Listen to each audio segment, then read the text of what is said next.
So, Padre, isa pong karangalan na kaharap kita ngayon. Na-interview kita dahil, yun nga, nakwento ko nga po sa'yo, nagkaroon po talaga ako ng interest sa ganito, spiritual warfare, exorcism, dahil nung simula nabasa ko yung libro mo, yung kauna-una libro mo, ano yung case tingin mo, mahirap sa experience mo, yung case bakit mahirap i-liberate sa Usually kasi yung tao, possession? mga satanista, mga witches, they gain a lot eh. Wala na gumawa sila ng spell, tapos bilang next day may 500 darating sa bahay nila, may mapapadala. Right? So they experience a lot of power and a lot of benefits. When we tell them to renounce that, itakwil lahat yan so that you only claim what God desires to give you, yung kanilang power, yung kanilang makayamanan, doon sila nahirapan. They still want to have the power. Ayaw lang nila yung mga harassments. Ano masasabi mo sa mga mason? Pag may mason na lineage? Well, usually pag mga son, napakahirap yung mga cases namin, no? Because of the Masonic spirits are one of the most powerful spirits. Kaya usually kapag mga cases namin na may Masonic, may Masonic spirit na bumababa mula sa kanilang mga ninuno, usually it takes some time before we can expel the spirits because Masonic spirits are one of the most powerful spirits. Kasi the Masons make a pact with the spirits. Every level, may initiation yan. May curse na may nakatumbas doon sa bawat pact na ginagawa nila na kapag hindi nila sinunod yung pact na yan, may mangyayari na masama. And the spirits take that seriously. Hindi lang, salita lang yan. Talagang that is a serious pact that you make with the spirit. Okay. So, basically, pag nakakapit na yung spirito doon sa isang tao, tapos nakaroon siya ng mga anak, bumababa yung mga spirito yan sa next in line. And the pact continues until someone in the next generation breaks and renounces that pact, and then tinanggal yung mga spirito, then doon nagkakaroon na ng liberation from the generational spirit of Masonry. Then nagkakaroon na ng, the next in line will not experience anymore so much diabolical oppression, temptation, diabolical obsession. Sino yung the devil behind pag-Masonic spirit? It's a different type of spirit, but it's a spirit of, we may say, almost a satanic spirit. Okay. Because remember, Masonry is not a fraternity. In the beginning, pag bago ka, hindi sinasabi lahat. But actually, it's a religion. The church has always seen it as a, tulad ng simbahan is that Masonry, and you can check the documents, is always seen by the church as a religion, not as a fraternity. In the beginning, fraternity, kasi pag sabi mo religion yan, siyempre, mga Katoliko, okay, hindi ano yan, di ba? Hindi kami, kaya nga, very important sa kanila, mga rituals, yung mga prayers, mga rites nila, no? And they don't want to name Jesus Christ. And you can believe in anything. Pero as you go higher and higher to the higher levels, nagiging mas klaro kung sino ang sinasamba nila, no? Later on, they call it the great architect of the universe. And his name is Lucis. Okay? Pero usually, pag lower level ka, hindi sinasabi sa'yo lahat. It's like sa New People's Army, gano'n.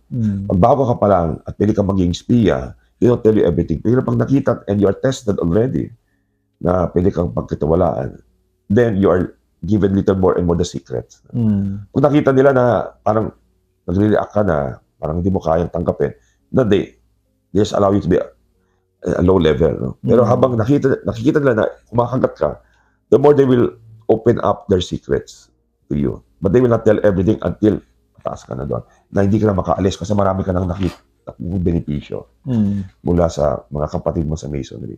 Yeah. That's why you have to be very clear about this. The church really speaks against different organizations.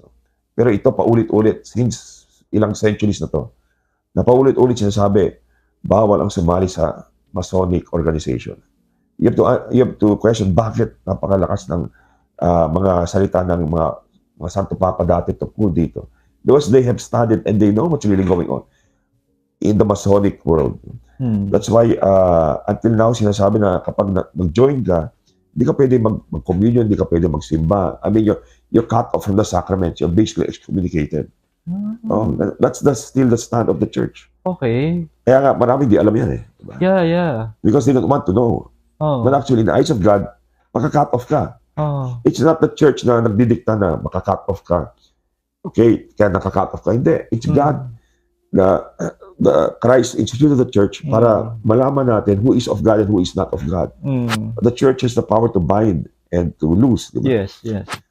So it's very clear that, okay, when the church makes this statement, it is God himself who ratifies the decision of the church.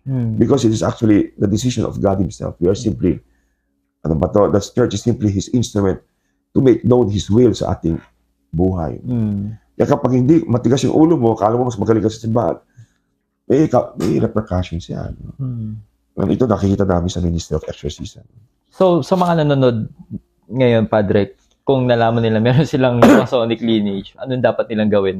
Well, there are prayers that can be done. No, there are websites, no, that you can Catholic websites where you can renounce the spirits and then use prayers of liberation, spiritual liberation to expel itong mga spirito na ito. No, now, kung talagang nakita nyo na nagre-react kayo habang ginagawa nyo yan, then you can look for an exorcist in your diocese para matulungan kayo at magabay kayo sa buong proseso. If it's really more deep-seated, especially kapag malalakas na yung mataas na masyado yung ninuno ninyo doon sa Masonic hierarchy. Kailan pa nila i-confess yun, Padre? Well, if they knew that when they joined, that it was something that was sinful, no? Then and they still join, then they have to confess that. Pero maganda pa rin to confess everything para magiging talagang purified, no? Magiging puro at dalisay yung kanilang kaluluwa. From Chelsea Rivera, sana ma-discuss si Father Joses tungkol sa family healing. Totoo po ba na ang kasalanan ng pamilya umaabot sa 4th generation? Paano po natin maayos ang family curses? There are no such thing as family sin, generational sins. Hindi totoo yan. Because kapag tayo nabinyagan, the only two sins that are present in us is actual sin, yung ginagawa nating kasalanan, and original sin. And both of these are eradicated in the sacrament of baptism, pag nabinyagan tayo. Kaya wala nang ibang kasalanan ayon sa turo ng simbahan. The church has never taught any other sin. Kaya ito ay galing hindi galing sa simbahan niya. Kaya nga hindi ko, halimbawa, masama yung buhay ko ngayon, parang malas. Ito ba ay dahil binabayaran ko ang kasalanan ng aking mga ninuno? Yung ninuno natin, naabot niya kay Adan at si Eva, di ba? Isang katutak na ninuno yan. At lahat yan, marami dyan, makasalanan. Ano, babayaran ko lahat yan? Hindi naman. Kaya nga, pag minasdan mo yung buhay ng mga santo, wala naman silang generational sin na binabayaran. Yeah, that's nonsense, okay? That is not Catholic. Okay? What can go down, pwede bumaba ay yung generational spirits. Okay. Di sin, di kasalanan kundi spirito. Okay? Kaya halimbawa, yung magulang ko ay albularyo. Pag namatay sila, tinapas, pwede lumipat yung spirito ng albularyo sa akin, the spirit of healing.